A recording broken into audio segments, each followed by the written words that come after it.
Infelizmente, chegamos à última apresentação desse nosso seminário.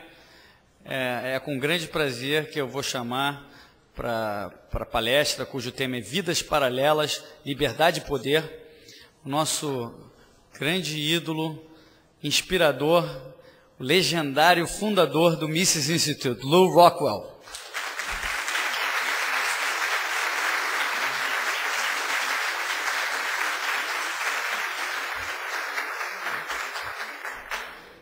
Elio, how great it is to be here. What an honor it is to be here.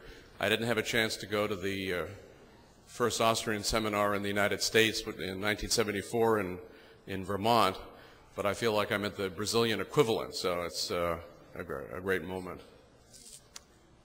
I'm going to talk about two economists who lived parallel lives and pursued two different and contrary goals. One was devoted to liberty, one was devoted to the state. The first remained a teacher for his entire life, never in any prestige institution, never exercising any power. Indeed, he used his post teaching against the exercise of power and became the world's most powerful intellectual voice for radical liberalism or libertarianism. This man who loved liberty died in 1995, and his work has taken flight the world over. His books are selling as never before, all of them, and his star is rising by the day. His name is Muriel Rothbard. The second one became the most powerful and influential economist in the world, practically running the world for a long time. While he was in power, he was revered by anyone who was anyone. His every utterance could cause billions to be made or lost in the market. But he will live out the rest of his days under a cloud of derision and discredit, defending himself against the perception that he created history's largest financial calamity. His name is Alan Greenspan. Let us track these two lives and consider the choices these men made. As Charles Burris has pointed out, they were both born in New York City in 1926. Rothbard was born on Tuesday, March 2nd. The following Saturday, March 6th, Alan Greenspan was born. They had a not unsimilar background and upbringing. Greenspan of German Jewish heritage, Rothbard of Russian Jewish heritage. Both attended private schools and pursued their respective passions. It is after high school that their lives diverged. Whereas Rothbard followed a very mainstream path in academic economics, one that would seem to clear the way for him as a giant in the profession. Greenspan went to the Juilliard School of Music to pursue his true love, the clarinet. As remarkable as it may seem today, Greenspan was not interested in economics, at least initially. I mention this because it is an implausible beginning for the man who would later take the helm of the institution that would purport to manage the world reserve currency, and a man after whom a professorship at New York University has been named and who has received so many other honors. Meanwhile, Rothbard decided to attend Columbia University. He was not at first an economics major. His passion was mathematics, and this was even before the full mathematicization of the profession. At Columbia, he studied under the famed statistician Harold Hotelling. It might have been Hotelling who led Rothbard to economic studies, but very early on, Rothbard, the mathematician, could see what was wrong with the application of statistical methods to economic theory. He would later build on Mises to construct a systematic theory of economics rooted in logical deduction in the manner of the 19th century theorists. All the while, his libertarianism was also in strong formation from very early in his youth. As implausible as it may seem today, Rothbard's biography would seem to be exactly what made for professional triumph in the mainstream of opinion and with the powers that be. What made that impossible were the choices he made, choices made on principle and for the love of truth and liberty.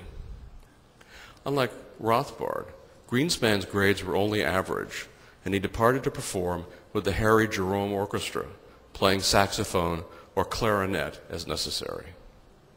He traveled the country on buses between engagements, but understandably he tired of that life, and in 1945 changed his school and his major to economics.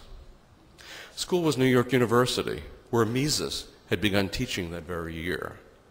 But Greenspan did not study with Mises, whom he might have regarded as a washed-up old man who could do nothing for his primary concern, which was his career. Instead, he chose the NYU division called the Factory, 9,000 students competing in various fields of specialization in business. He graduated with honors in 1945 and enrolled in the master's program, graduating in 1948. At this point, the lives of Rothbard and Greenspan briefly intersect in an interesting way at Columbia University. 2 years earlier, Rothbard had received his own master's and had enrolled in the PhD program. Professor Arthur Burns was the most prominent faculty member. Burns would later become Eisenhower's chairman of the Council of Economic Advisors and Nixon's chairman of the Federal Reserve. One might say he was the Greenspan of his day. Greenspan dropped out of the Columbia economics program to follow Burns to Washington, a model for a life of chasing powerful positions and powerful people. Greenspan watched Burns carefully, impressed at how economics in an age of positivism could be used in the service of state-connected careers. Rothbard, meanwhile, stayed behind at Columbia, writing and studying. One of his seminal articles in this period was published in a book in honor of Mises, that supposedly washed-up old man who just so happened to have a penchant for speaking truth to power. Just as Burns became Greenspan's model, Mises had become Rothbard's model. Two more opposing career paths could hardly be imagined.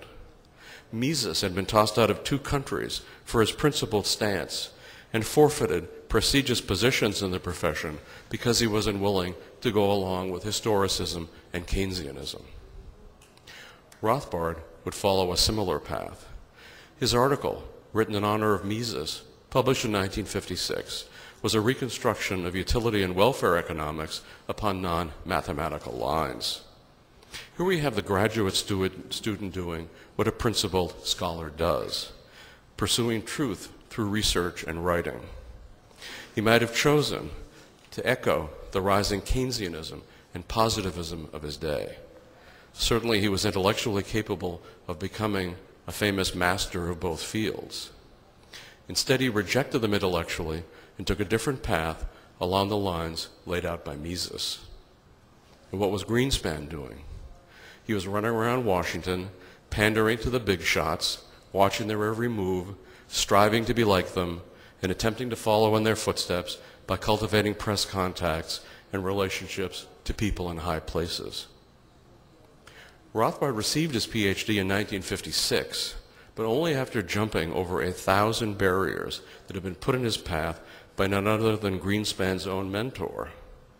There were times when Arthur Burns's recalcitrance drove Murray to despair. He felt he could not comply with Burns's dictates, that he could not please Burns, and that Burns seemed to be sabotaging his work.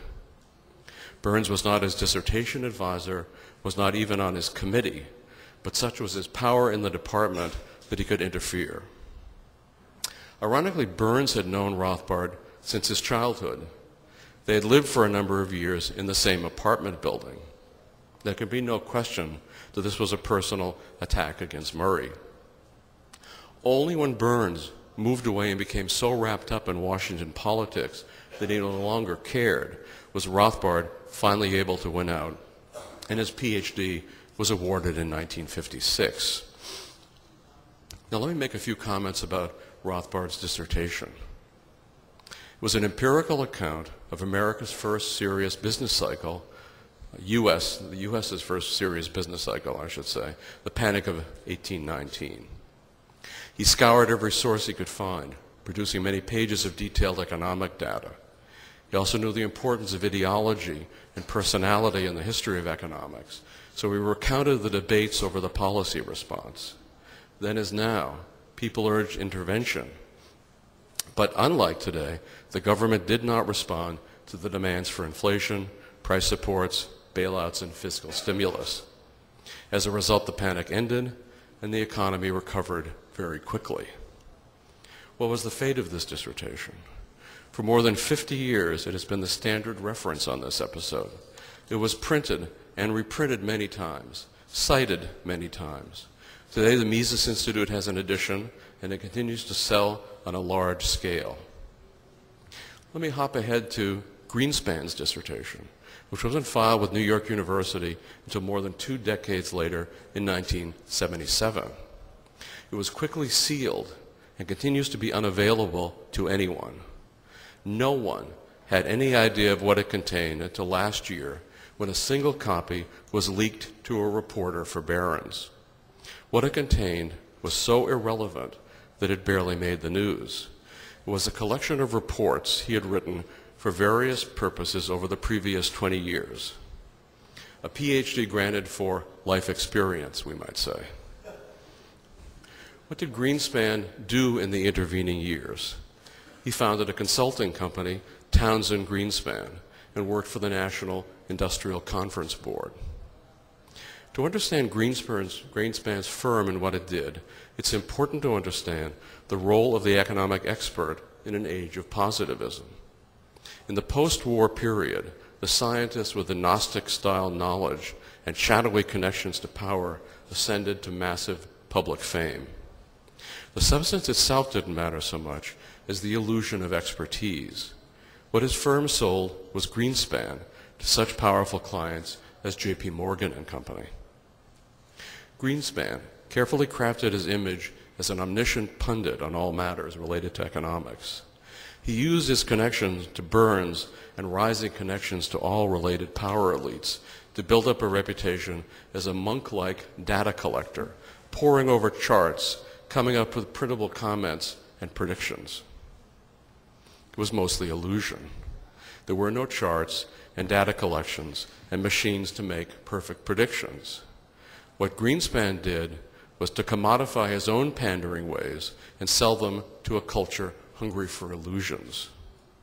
All throughout the 60s and the decades following, he worked to craft his persona so as to fit perfectly with the prevailing ethos. That ethos was statism, the glorification of central management by the experts. Greenspan sought to be on the top of the heap. Let me say a few words about Greenspan's connections to Ayn Rand. The press routinely misunderstands the meaning of this relationship. The only writer who I think has gotten it right, aside from people in the inner circle like George Reisman, Nathaniel Branden, or Murray Rothbard, is Frederick Sheehan, author of Panderer to Power.